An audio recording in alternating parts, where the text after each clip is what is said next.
Assalamualaikum warahmatullahi wabarakatuh.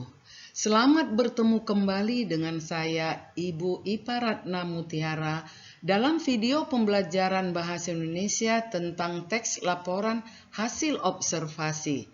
Pada pembelajaran kali ini kita akan membahas tentang ciri-ciri kebahasaan teks laporan hasil observasi dan bagaimana menyusun teks laporan hasil observasi. Sebelum Ibu lanjutkan, Ibu ingin menyampaikan kata-kata bijak. Kegagalan terbesar kita sebagai manusia adalah ketika kita berhenti belajar. Ayo anak-anak Ibu, mari kita semangat belajar. Jangan bosan, agar kita menjadi orang yang sukses dan berhasil kelak. Terima kasih.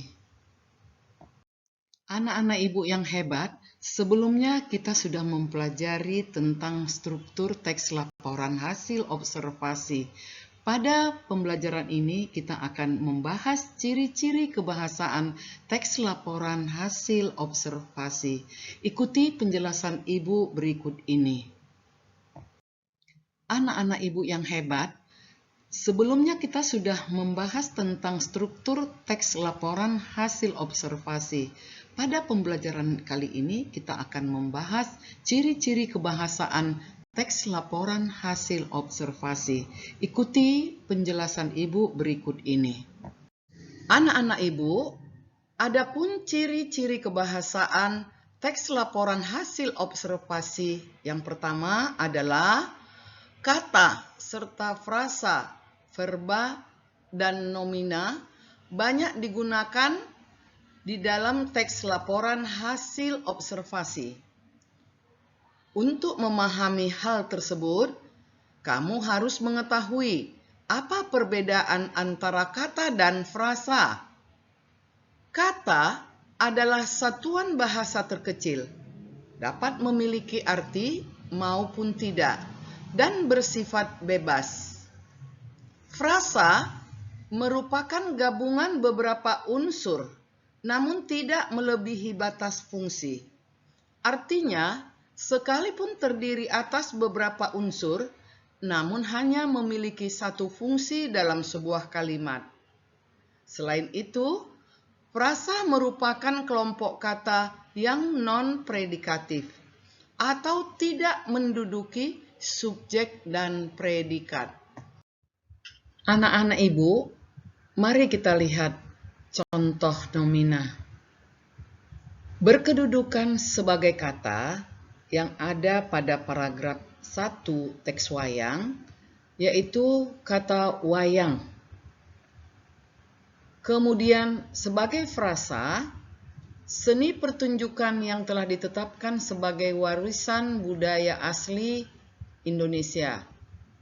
Sebagai pertunjukan bayangan boneka tersohor dari Indonesia, sebuah warisan mahakarya dunia yang tidak ternilai dalam seni bertutur. Ini adalah contoh frasa yang merupakan nomina atau kata benda. Kemudian contoh kedua ada kata UNESCO. Frasanya adalah lembaga yang mengurusi kebudayaan dari PBB, para wali songo, penyebar agama Islam di Jawa, wayang kulit, wayang wong atau wayang orang, wayang golek atau wayang boneka, penjenisan tersebut, penggunaan bahan wayang, wayang yang ditampilkan atau diperankan oleh orang lain, wayang yang menggunakan boneka kayu. Nah, untuk kata verba pada paragraf 1 teks wayang, kita temukan contoh kata yaitu adalah menetapkan, disesuaikan, dibuat, berarti, merupakan, mengembangkan. Ini adalah contoh kata verba atau kata kerja. Sedangkan frasanya hanya satu, yaitu sudah membagi. Nah, berdasarkan analisis kata dan frasa, dapat dinyatakan bahwa pada paragraf pertama teks wayang banyak digunakan frasa nomina. Sementara itu, frasa verba pada paragraf pertama teks tersebut hanya ada satu. Dengan demikian, nomina yang berfungsi sebagai subjek atau objek pada paragraf pertama teks wayang tersebut banyak menggunakan frasa, sedangkan predikat banyak menggunakan kata. Ciri kebahasaan yang kedua adalah afiksasi. Apakah itu afiksasi?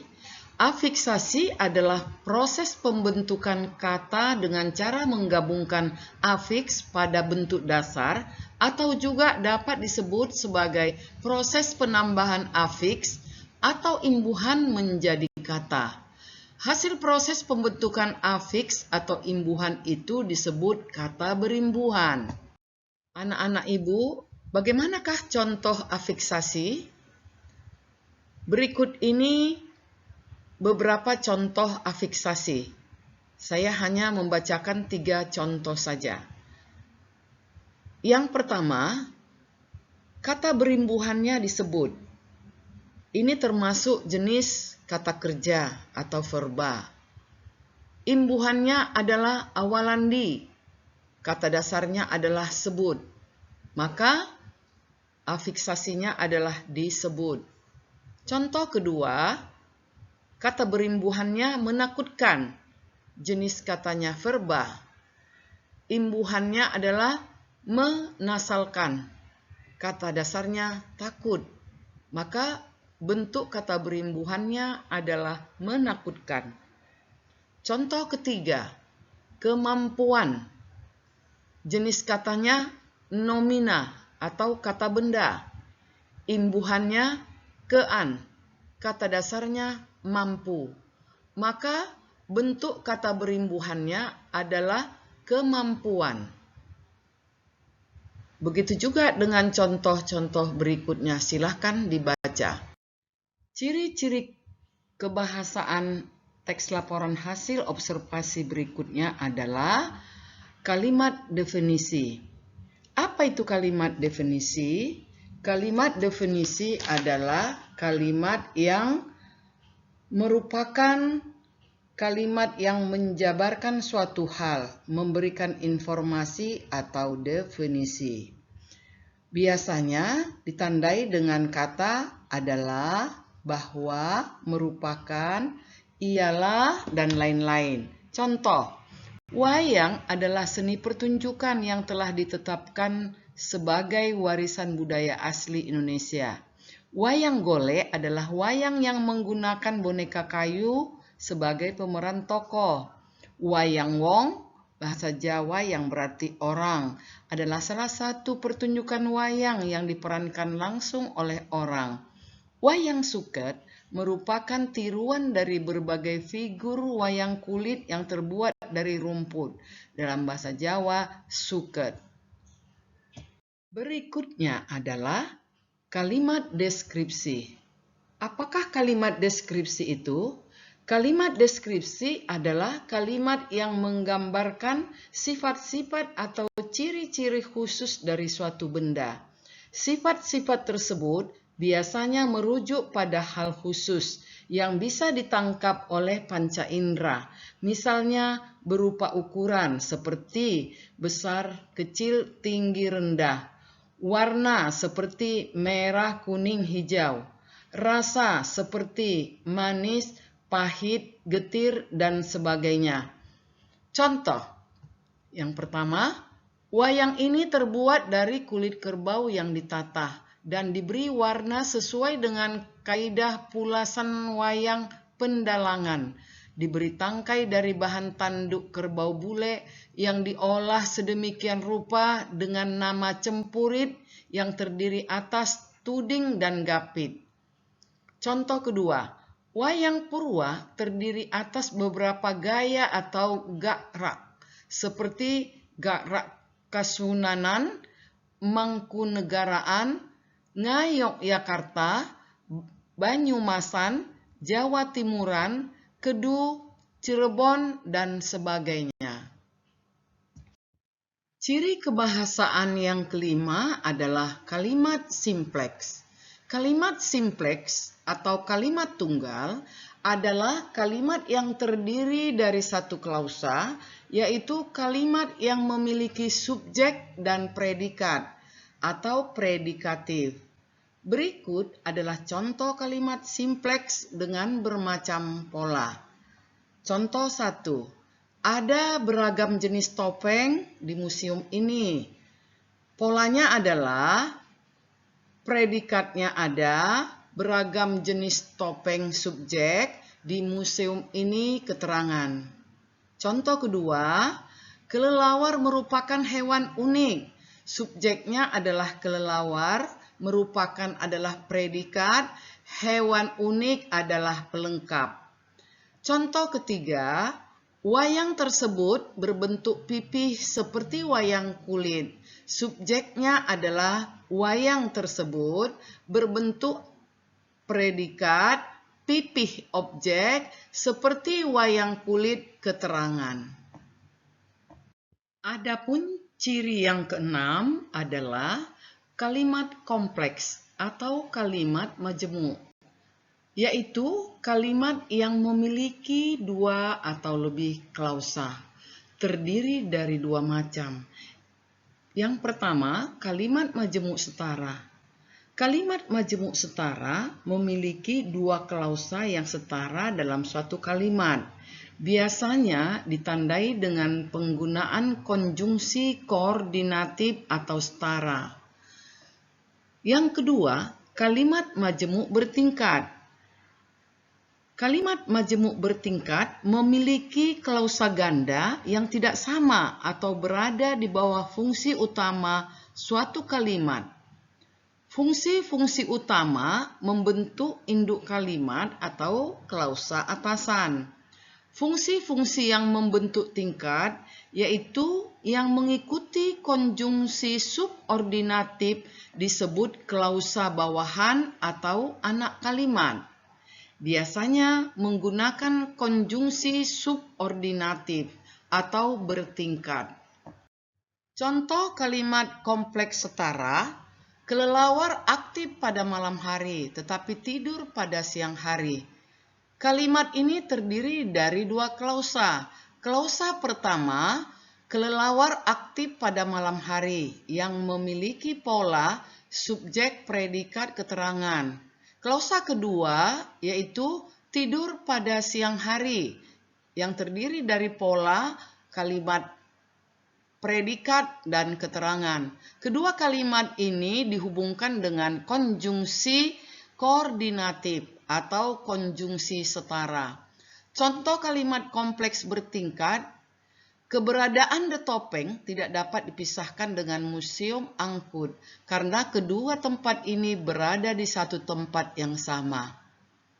Kalimat ini terdiri dari dua klausa. Klausa pertama yang disebut dengan klausa atasan atau klausa utama atau disebut juga induk kalimat, yaitu keberadaan The Topeng tidak dapat dipisahkan dengan Museum Angkut. Polanya terdiri dari subjek, predikat, keterangan. Klausa kedua yaitu kedua tempat ini berada di satu tempat yang sama. Klausa kedua ini disebut juga klausa bawahan atau disebut juga anak kalimat. Kedua klausa ini dihubungkan dengan kata karena ini merupakan konjungsi subordinatif. Anak-anak ibu yang hebat, kita sudah membahas tentang ciri-ciri kebahasaan teks laporan hasil observasi. Tugas Ananda sekarang adalah menyusun teks laporan hasil observasi. Apa yang perlu diperhatikan? Yang pertama, gagasan pokok dan gagasan penjelas dalam teks laporan hasil observasi. Sebelum menyusun teks laporan hasil observasi, Ananda diharuskan menentukan gagasan pokok dan gagasan penjelasnya. Selanjutnya, kembangkanlah gagasan pokok tersebut menjadi sebuah paragraf. Yang kedua, ketika Ananda menyusun atau mengembangkan gagasan pokok tersebut, maka perhatikanlah isi dan kebahasaannya agar teks laporan hasil observasi yang Ananda susun menjadi sebuah teks yang lengkap dan bagus. Bagaimanakah langkah-langkah menyusun teks laporan hasil observasi? Langkah-langkahnya adalah sebagai berikut. Pertama, menentukan objek yang akan diobservasi. Kedua, menyusun jadwal observasi. Ketiga, melakukan observasi. Keempat, mencatat data dan hasil observasi. Kelima, menyusunnya ke dalam sebuah teks.